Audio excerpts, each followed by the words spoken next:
صدیقی ان کراچی میں رہتے ہیں، سبق میں آ رہے تھے، ایکسیڈنٹ ہو گیا، حالت نازک ہے، بے ہوش ہے، ہسپتال میں داخل کرنے کے لیے لے جایا گیا مگر ہسپتال والے قبول نہیں کر رہے ان کو۔ دعا کرو ان کی صحت کے لیے، اللہ تعالیٰ مکمل صحت عطا فرمائے۔ اللہم اشفی اللہم آمین۔ اللہ تعالیٰ صحت و عافیت کے ساتھ اس کو عمر دراز عطا فرمائے، جلدی سے اس کو مکمل صحت عطا فرمائے۔ اللہم اشفی اللہم آمین۔ سبق کے بعد بھی دعا کریں، اللہم صلی علی سیدنا محمد۔ جی بسم الله الرحمن الرحيم. بالسند المتصل منا إلى الإمام الهمام الحافظ الحجة بالحسين مسلم بن حجاج بن ورد بن كوشاز القشيري النسابوري رحمه الله تعالى ومتعنا بعلومه وبركاته آمين. قال حدثنا ابن أبي عمر قال حدثنا هشام بن سليمان وهو ابن عكرمة بن خالد بن المخزومي عن ابن جريج قال حدثني ابن أبي الحسين أن أبا بكر بن محمد بن عمرو بن حزم أخبره أن عمر بن عبد العزيز حدثه عن حديث أبي بكر بن عبد الرحمن عن حديث أبي هريرة رضي الله تعالى عنه وعنهم عن النبي صلى الله عليه وسلم في الرجل الذي يعدم إذا وجد عنده المتاع ولم يفرقه أنه لصاحبه الذي باعه.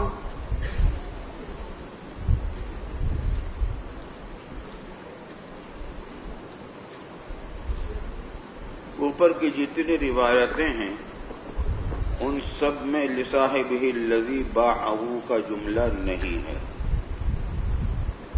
بلکہ بس یہ ہے کہ من ادرک مالہ بعینہ عند رجل قد افلس او انسان قد افلس فہو احق بہ۔ اختلاف آپ پڑھ چکے ہیں، ہم نے بھی بیان کر دیا تھا۔ حنفیہ کا مذہب یہی ہے کہ ایسی صورت میں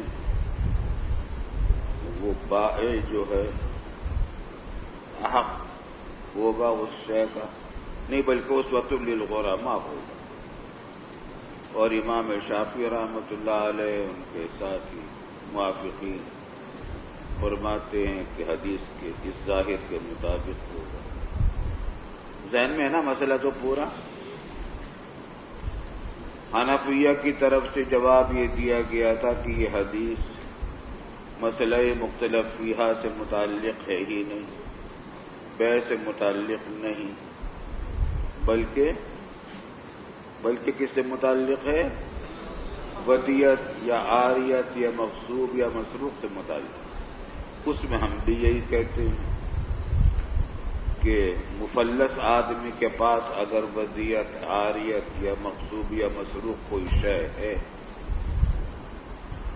تو کیا ہوگا؟ وہ جو اس کا مالک ہے وہ احق ہوگا، اور یہ عصمت للغرماء نہیں ہوگی۔ لیکن یہاں یہ آ گئی بات انہ لصاحبہ الذی باعہ، اس سے معلوم ہوتا ہے کہ یہ حدیث، بسم اللہ ہٹو بھائی یہاں سے ہٹ جاؤ،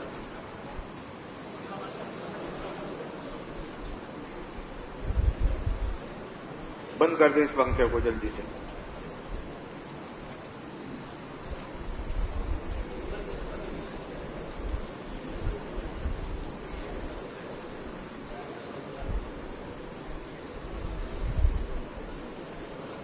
بند کر دیا اس کو؟ اس کا سوئچ الگ ہے نا، دوسرے پنکھوں کے ساتھ مشترک تو نہیں ہے نا؟ چلو الحمدللہ۔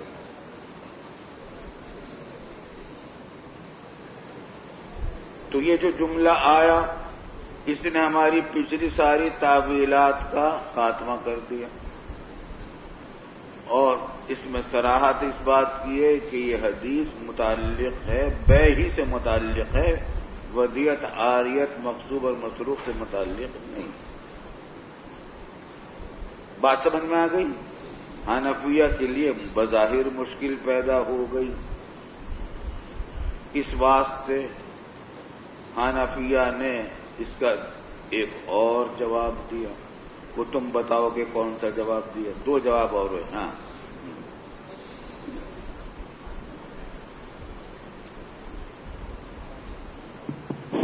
سر جی، اس کو صوم شرا پر حمل کریں گے؟ مقبوض علی صوم الشرا، خریدار ابھی بیع نہیں ہوئی، مفلس ہے، اس نے الا سوم الشراء وہ چیز لیے کہ بھائی ذرا دیکھوں، میں دوپہر تک دیکھتا ہوں، پھر دیکھیں گے اگر خریداری کرنی ہوگی نہیں کرنی ہوگی. مقبوض الا سوم الشراء ہے. تو یہ اس میں غرما کا حق نہیں ہوگا، بلکہ جس سے یہ لی ہے اسی کی ہوگی، کیونکہ خریدی نہیں ہے.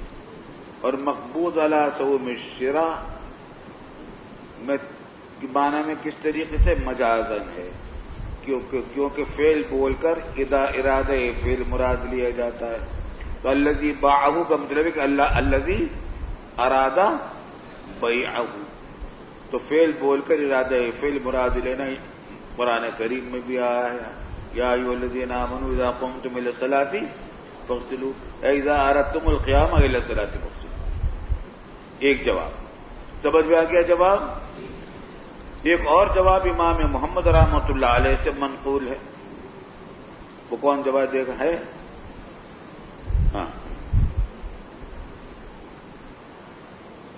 وہ اس صورت پر محمول ہے جب مبیع قبل القبض ہو، مشتری نے مبیع پر قبضہ نہ کیا ہو بلکہ بائع کے پاس. بیع المبیع قبل القبض ہوئی ہو، نہیں قبل المبیع نہیں، بس بیع ہوئی ہے، عابد نے اس کی بیع کر دی محمود کے پاس، لیکن ابھی قبضہ نہیں دیا عابد نے.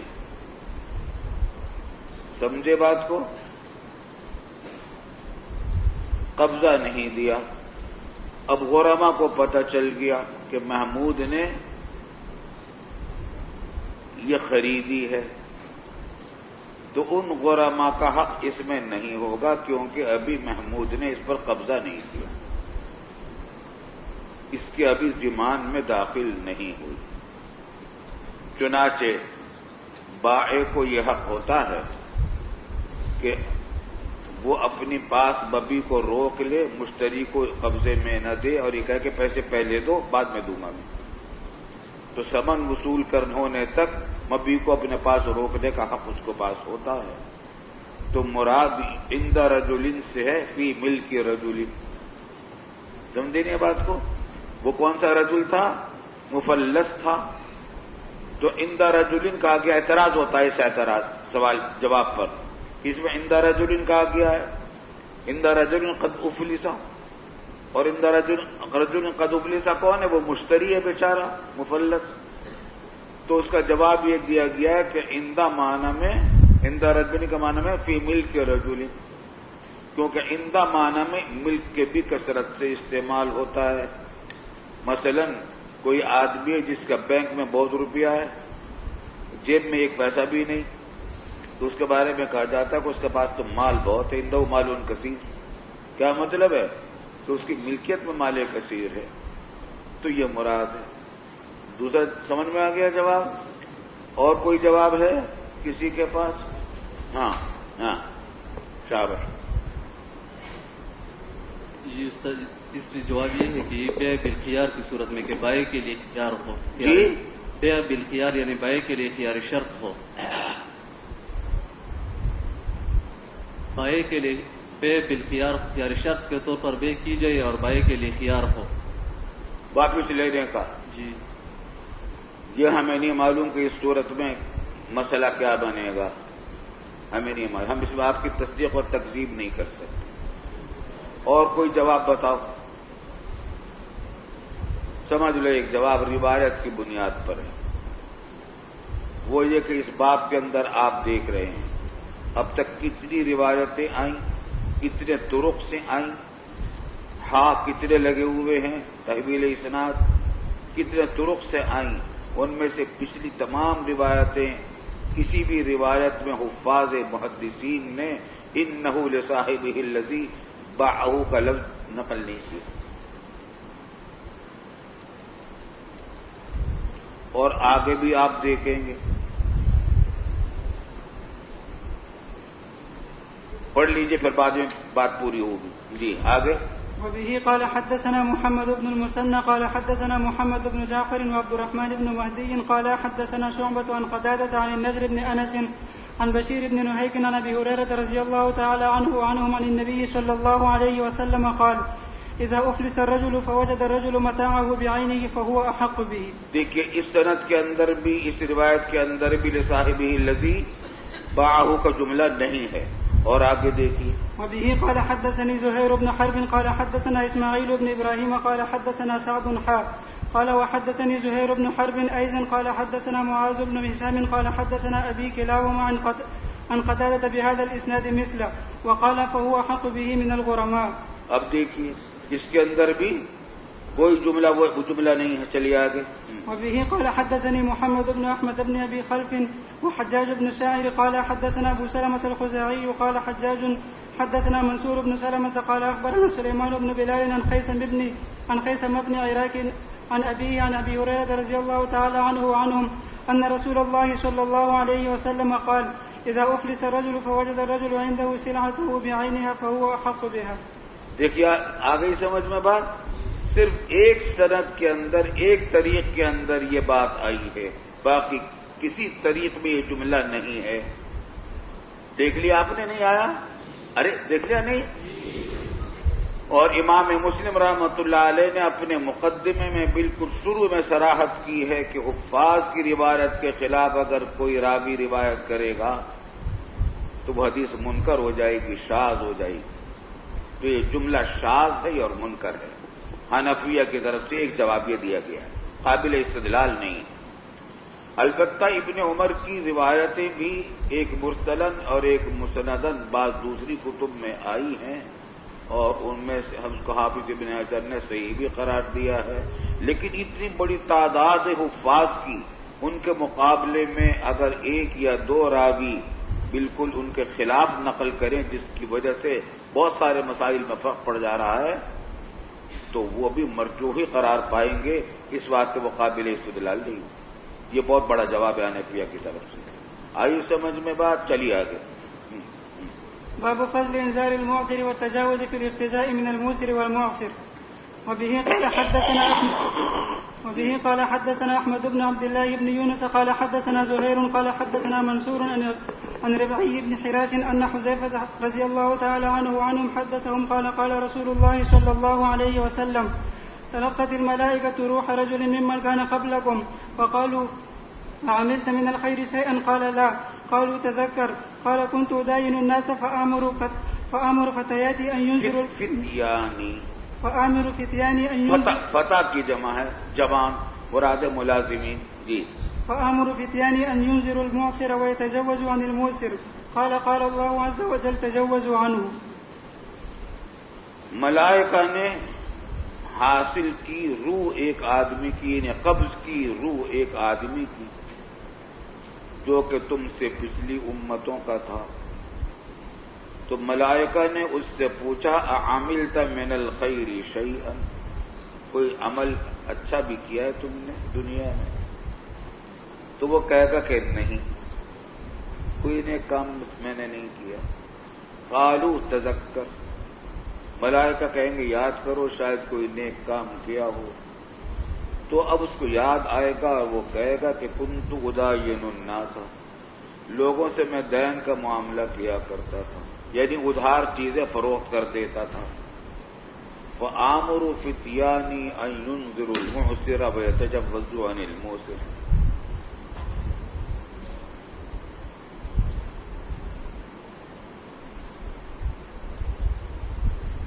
بس میں اپنے ملازمین کو حکم دیتا تھا کہ دین کی وصولیابی میں وہ معسر کو مہلت دیں.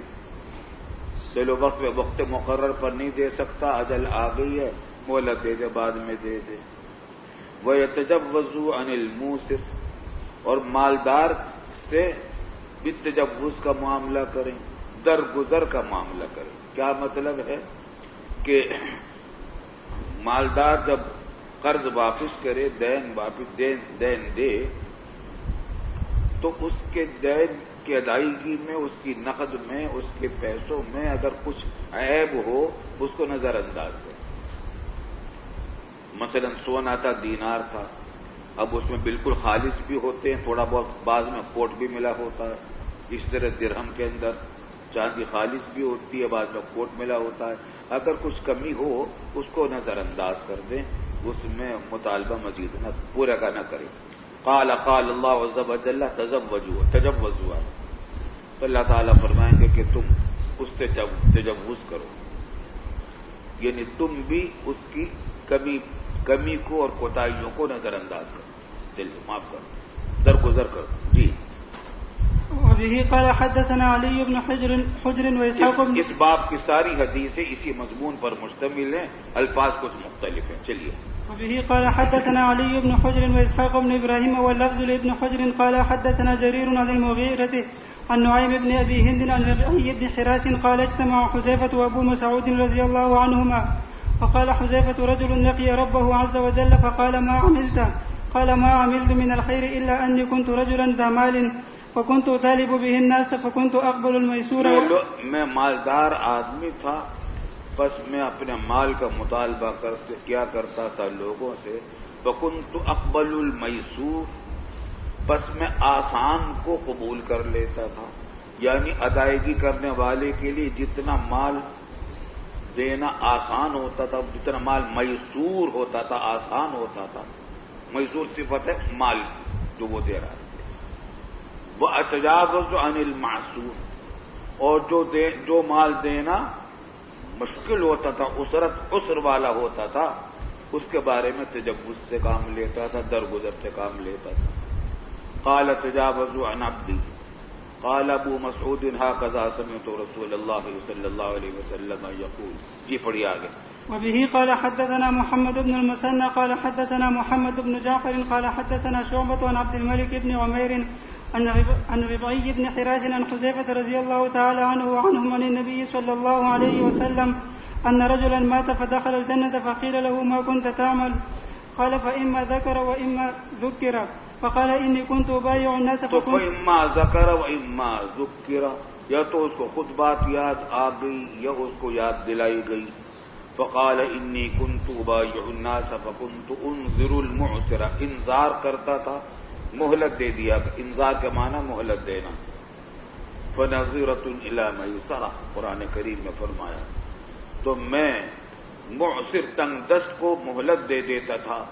وأتجوز في السکہ او قال فی النقد، اور سکہ سے مراد وہی سکہ جو ہمارے یہاں بھی جس کو کہتے ہیں سونا یا چاندی کا جو سکہ ہوتا ہے، اس کے اندر میں تجوز کرتا تھا، یعنی درگزر کا معاملہ کرتا تھا. اس میں اگر کوئی عیب ہوتا تھا تو اس کو بھی لے لیتا تھا. فغفر له فقال ابو مسعود وانا سمعته من رسول الله صلی اللہ علیہ وسلم. جی.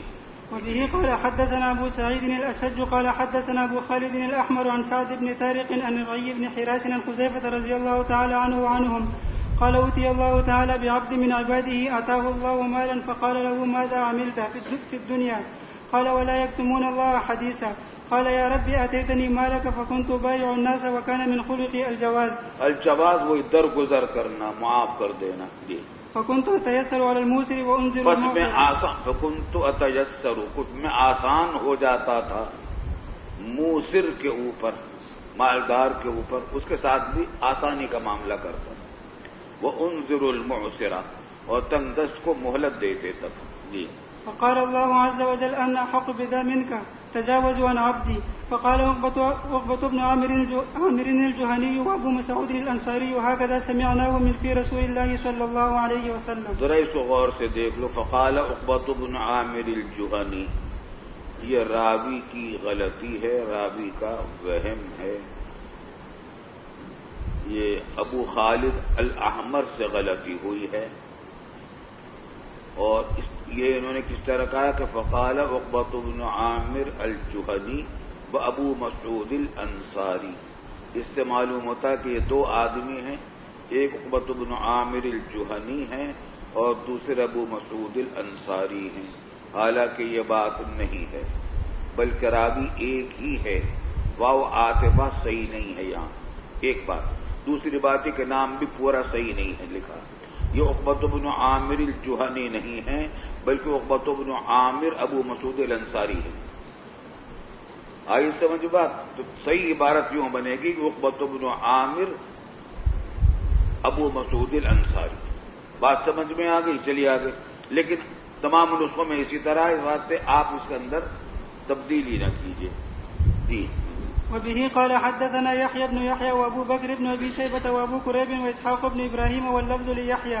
قال يحيى اخبرنا وقال الاخرون حدثنا ابو معاويه عن الاعمش عن شقيق عن ابي مسعود رضي الله عنه وعنهم قال قال رسول الله صلى الله عليه وسلم حسب رجل ممن كان قبلكم فلم يوجد له من الخير شيء الا انه خیر میں سے اس کے پاس کچھ بھی نہیں پایا گیا، کوئی بھی نیکی نہیں تھی اس کے پاس، ایمان کے بغیر، ان کے ایمان کے علاوہ مزید کوئی نیکی نہیں تھی.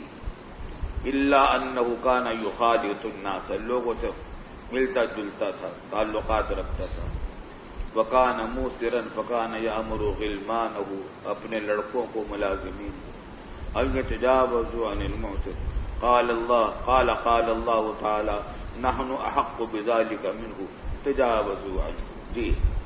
وبه قال حدثنا منصور بن ابي مزاحم ومحمد بن جعفر بن زياد قال منصور حدثنا ابراهيم يعني ابن سعد عن الزهري وقال ابن جعفر اخبرنا ابراهيم وهو ابن سعد عن ابن شهاب عن عبيد الله بن عبد الله عن ابي هريره رضي الله تعالى عنه وعنهم ان رسول الله صلى الله عليه وسلم قال كان رجل يداين الناس فكان يقول لفتاه اذا اتيت معسرا فتجاوز عنه لعل الله يتجاوز عنا.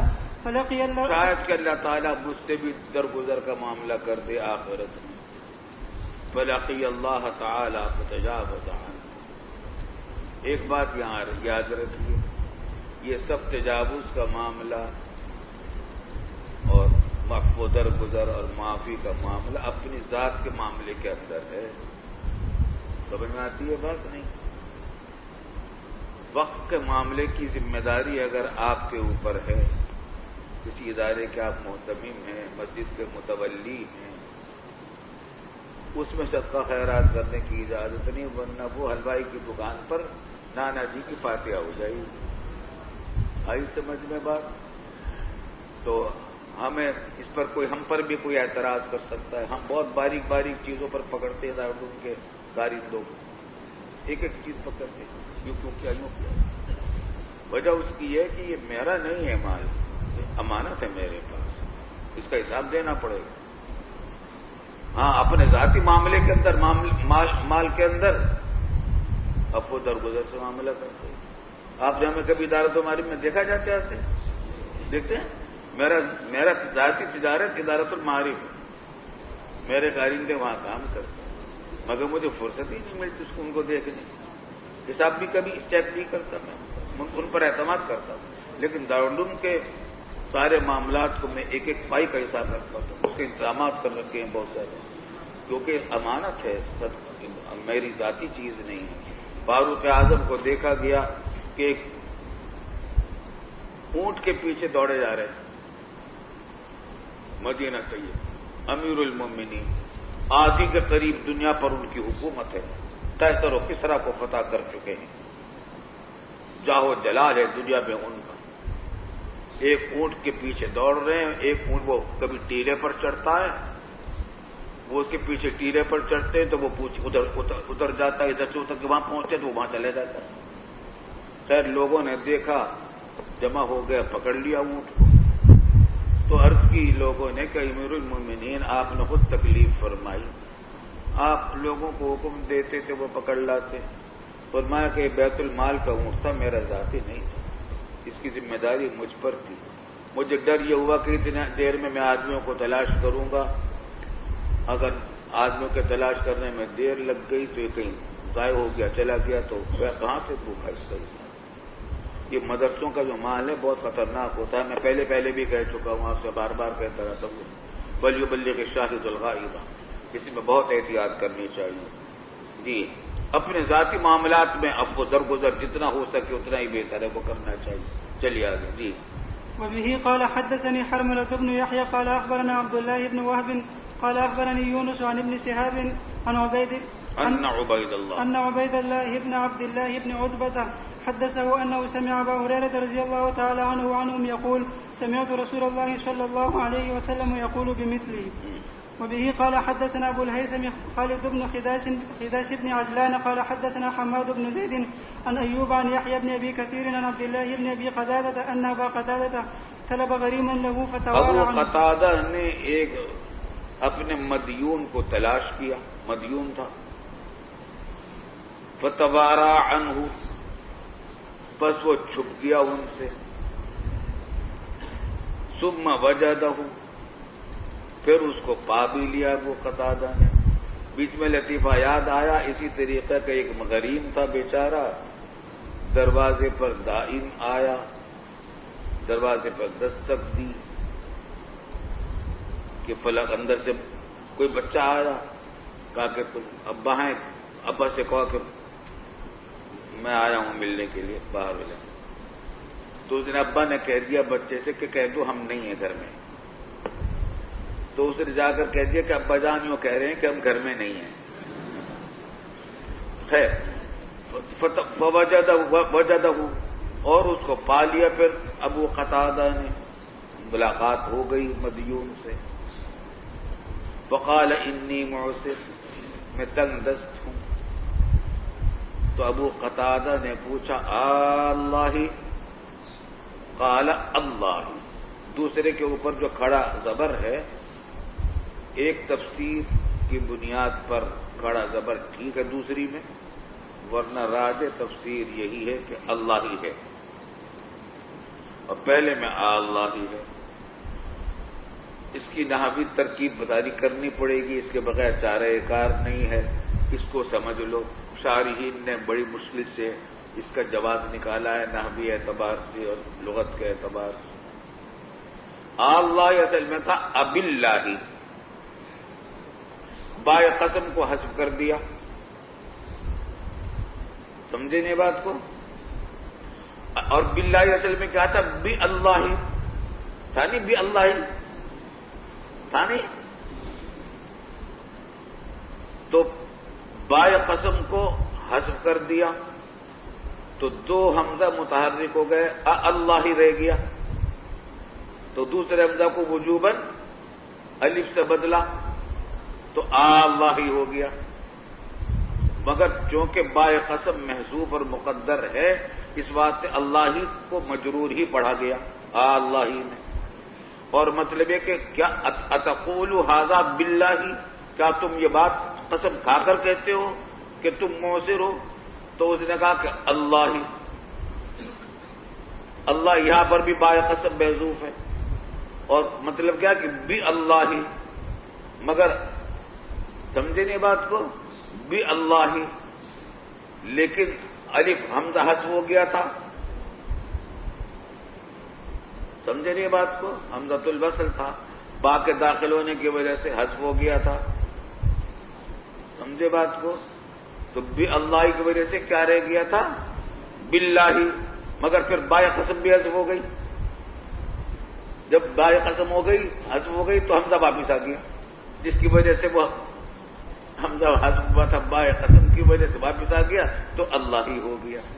اور ایک قول یہ بھی ہے بادشاہین کا کہ ہے تو اللہ ہی، لیکن اللہ ہی پڑھا جائے گا مشاکلت کے طور پر. چلیے آگے. قال فإني سمعت رسول الله صلى الله عليه وسلم يقول من سره أن ينجي الله من كرب يوم القيامة فلينفس عن موسر أو يزع عنه.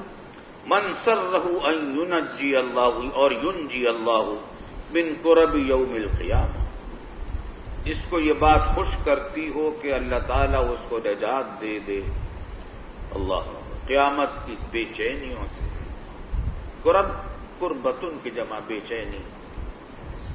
فَلْيُنَفِّسْ عَنْ مُعْسِرٍ، بس وہ کسی تنگ دست آدمی، غریب آدمی کے بے چینی کو دور کر دے، تنگی کو دور کر دے. جی. او یضع عنہ، تنگی کو دور کر دے کیا مطلب ہے؟ کہ مہلت دے دے. او یضع عنہ، یا معاف کر دے پورا، یا جزوی طور پر کچھ معاف کر دے، دین میں کچھ کمی کر دے. جی. وبه قال حدثني أبو الطاهر قال أخبرنا ابن وهب قال أخبرني جرير بن حازم عن أيوب بهذا الإسناد نحوه.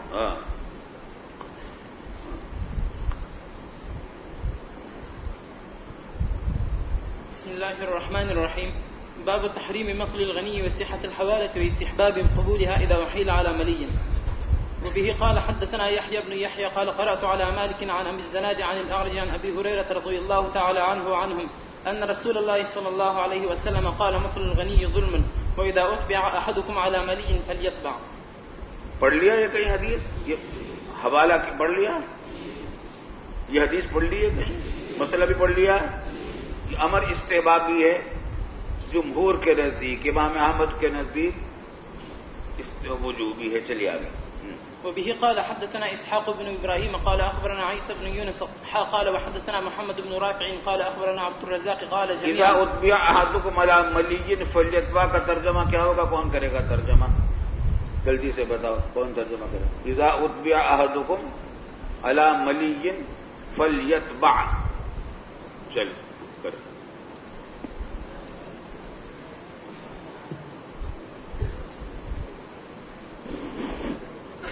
یعنی اگر کوئی تنگ دست کسی دوسرے پر مؤثر پر حوالہ دے دے کہ ان سے قرض وصول کرے تو ان کے لیے اچھا ہے کہ اسی کی اتباع کرے. اگر وہ مالدار ہے تو مستحب یہ کہ اس حوالے کو قبول کرنے، مگر واجب نہیں ہے. اختلافات اب دلائل آپ پڑھ چکے ہیں. چلیے آگے. وبه قال حدثنا إسحاق بن إبراهيم قال أخبرنا عيسى بن يونس قال وحدثنا محمد بن رافع قال أخبرنا عبد الرزاق قال جميعا حدثنا معمر عن همام بن منبه عن أبي هريرة رضي الله تعالى عنه وعنهم عن النبي صلى الله عليه وسلم بمثله.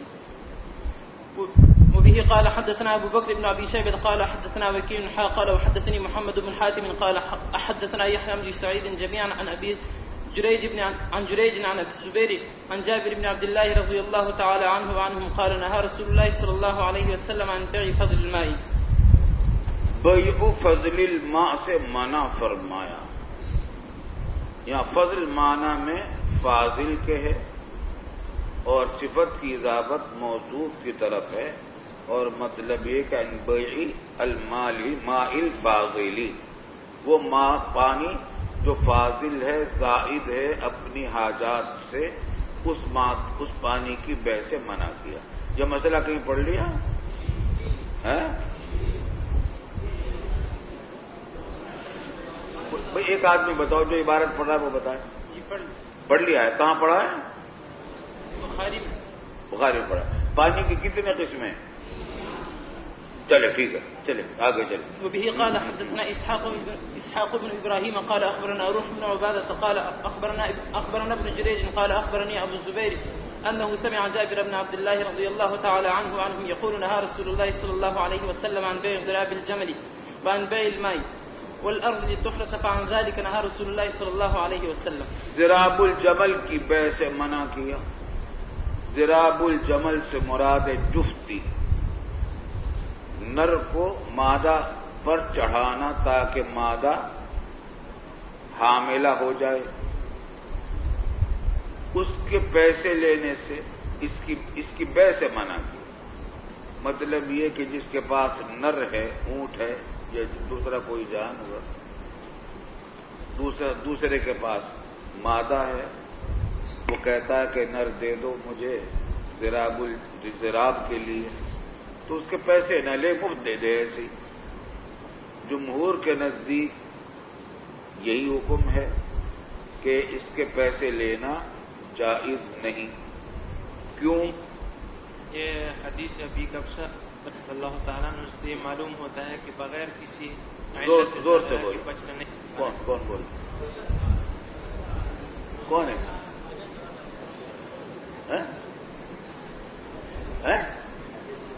وہاں کا سبق یہاں ہو گیا. اچھا اچھا، یہ مسئلہ پڑھ لیا ضراب الجمل کا؟ پڑھ لیا؟ کوئی کہتا ہے نہیں پڑھا، کوئی کہتا ہے پڑھا ہے. اچھا، اکثریت کہہ رہی ہے کہ نہیں پڑھا.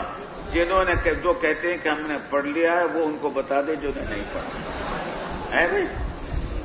اچھا خیر سمجھ لیں.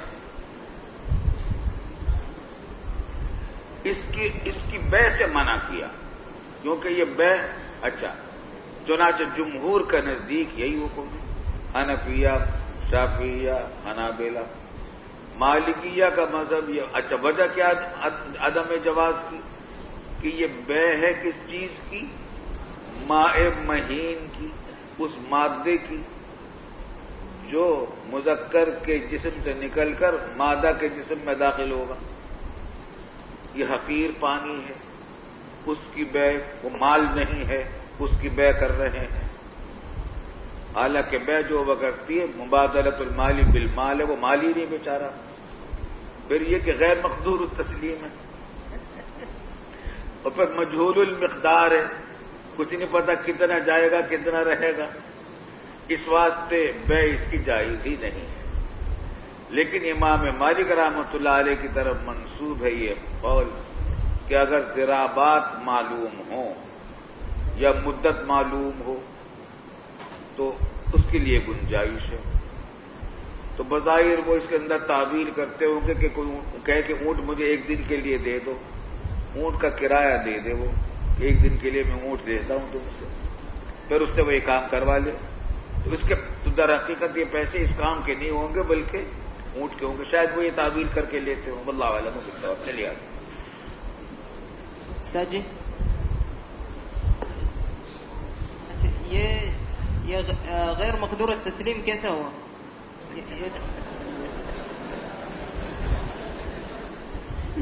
یہ سوال کرنے والا کون ہے؟ کون سوال کرنے والا؟ یہ ہے مذاق میں کر رہے ہو سوال یا حقیقت کر رہے ہو؟ نہیں، حقیقت ہے. بھائی کی قدرت میں ہے یہ بات؟ نہیں، وہ جفتی کروائے گا تو ہو جائے گا، نکل جائے. لاجواب ہے یہ سوال، لاجواب ہے. خیر آگے چلو بھائی. وبه قال حدثنا يحيى بن يحيى قال قرأت على مالك قال وحدثنا قتيبة بن سعيد قال حدثنا ليث كليهما عن أبي الزناد عن الأعرج عن أبي هريرة رضي الله تعالى عنه وعنهم أن رسول الله صلى الله عليه وسلم قال لا يمنع فضل الماء ليمنع به الكلام. لا يمنع فضل الماء ليمنع به الكلام، یہ پڑھ لی حدیث کہیں ہیں؟ گھاس کے احکام بھی پڑھ لی ہے. گھاس کی کتنی قسمیں ہیں؟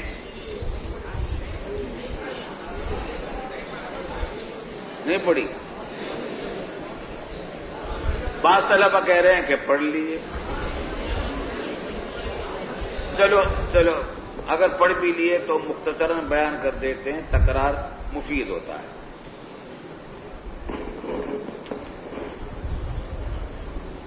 پانی کی 4 قسمیں ہیں. ماء البحار، اس میں کسی کی انفرادی ملکیت نہیں ہوتی. نہر کے جو انسانوں نے بنائی ہو اس کے اندر بھی تمام انسانوں کو پانی پینے کا حق ہوتا ہے، جانوروں کو پلانے کا حق ہوتا ہے.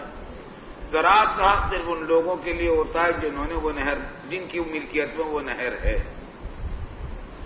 تیسری قسم پانی کی وہ ہوتی ہے جو آدمی کی اپنی زمین کے اندر حوض میں یا کنویں میں پانی ہے، جیسے کہ ہماری دارالعلوم کی زمین میں کنویں ہیں، ان میں پانی ہے، 2 کنویں ہیں.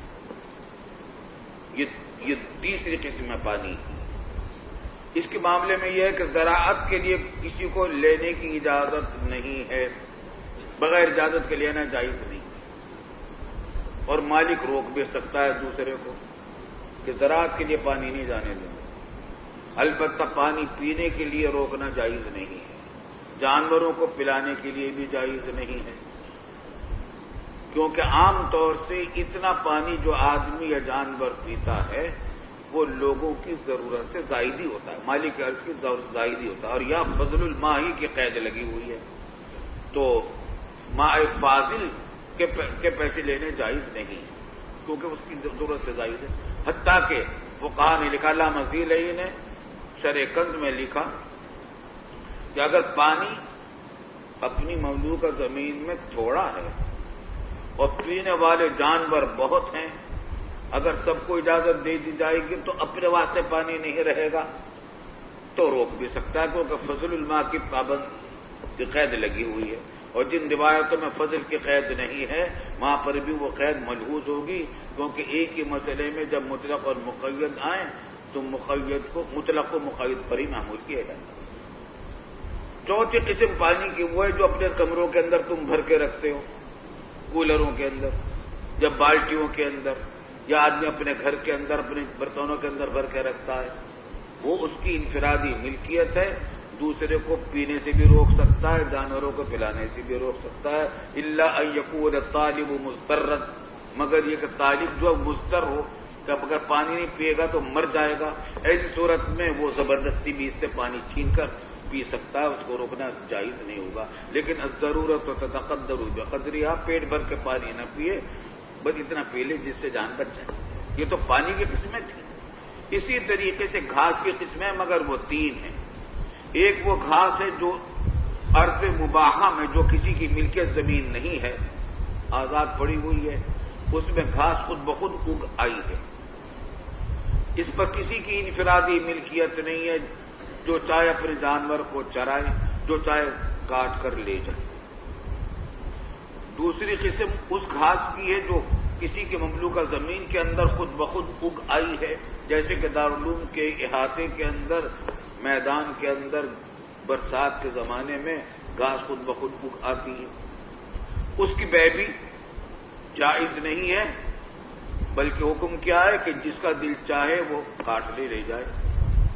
لیکن سیکورٹی اور حفاظت کی وجہ سے اگر دوسروں کو اندر آنے سے منع کرتا ہے تو مالک ارض سے کہا جائے گا کہ جناب عالی پھر کاٹ کے ان کو دو، کیونکہ یہ عطیہ اللہ کی طرف سے، اور یہ صرف تمہارے لیے نہیں، سب کے لیے۔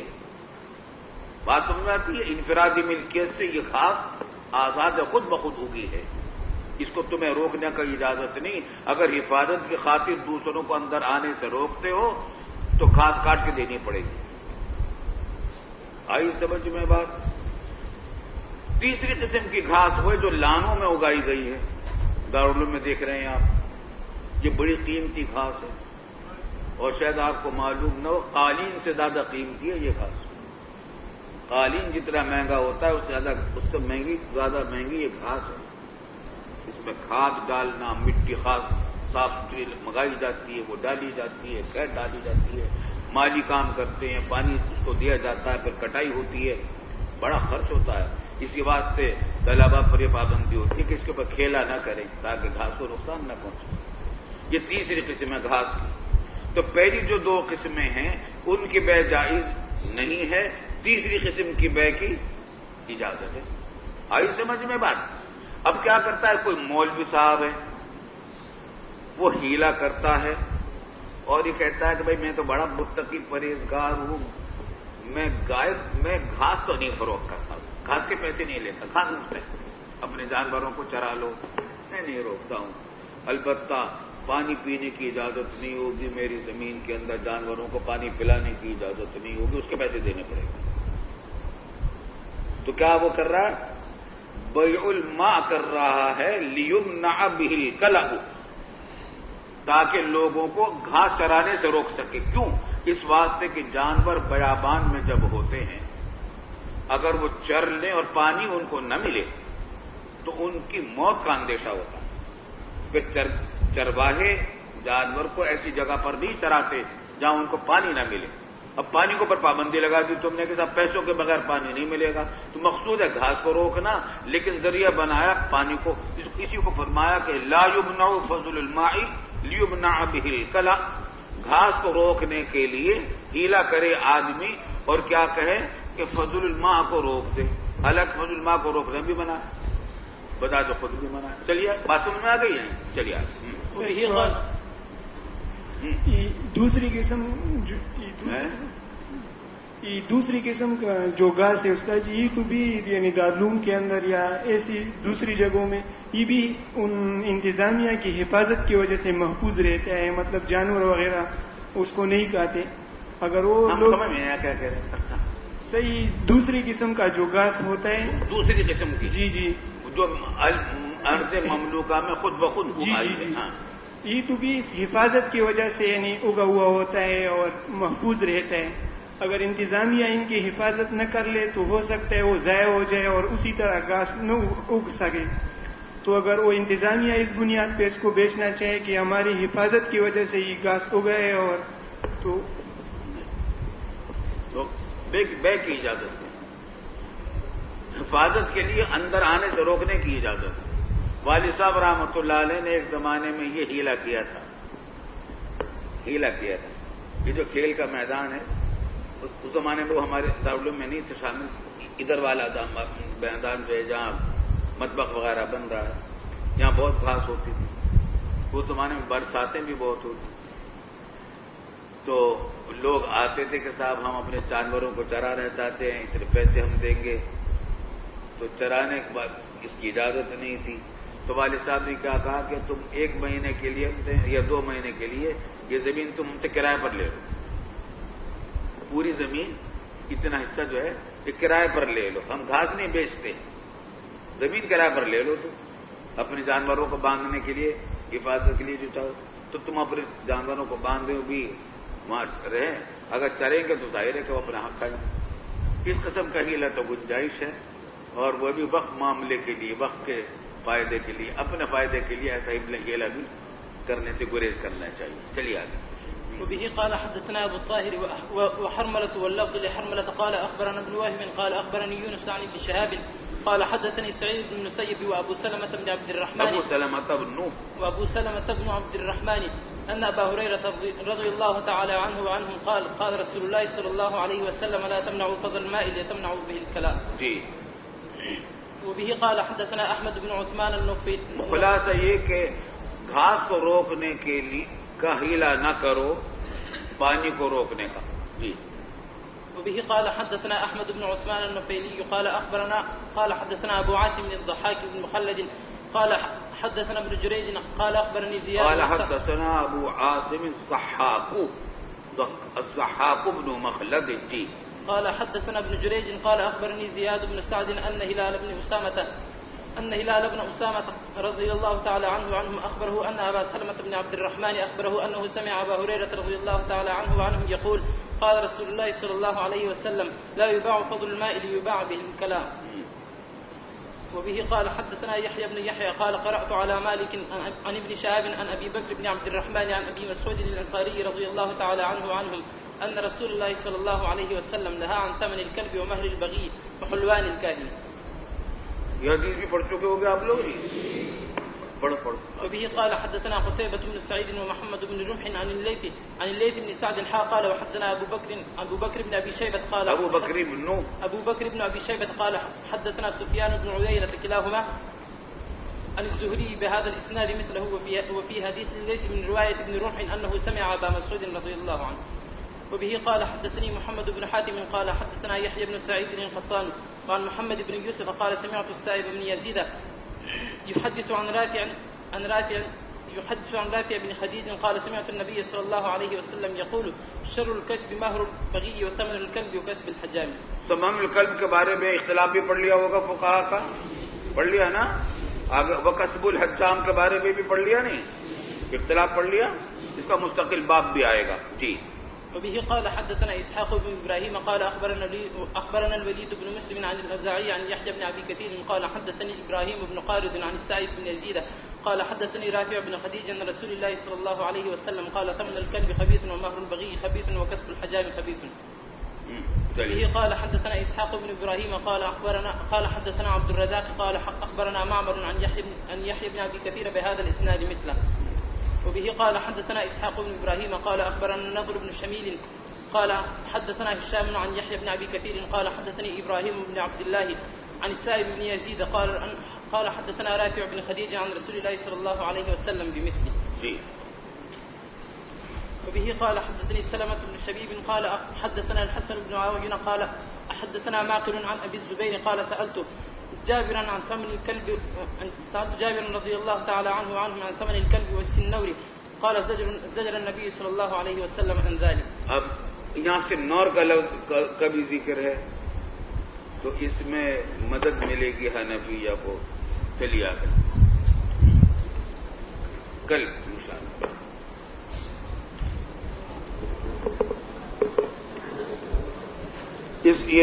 کسی طالب علم نے سوال کیا ہے, اس مسئلے کا تعلق بہت لمبا مسئلہ ہے, یہ دارالفتہ سے پوچھ لیں اس پر.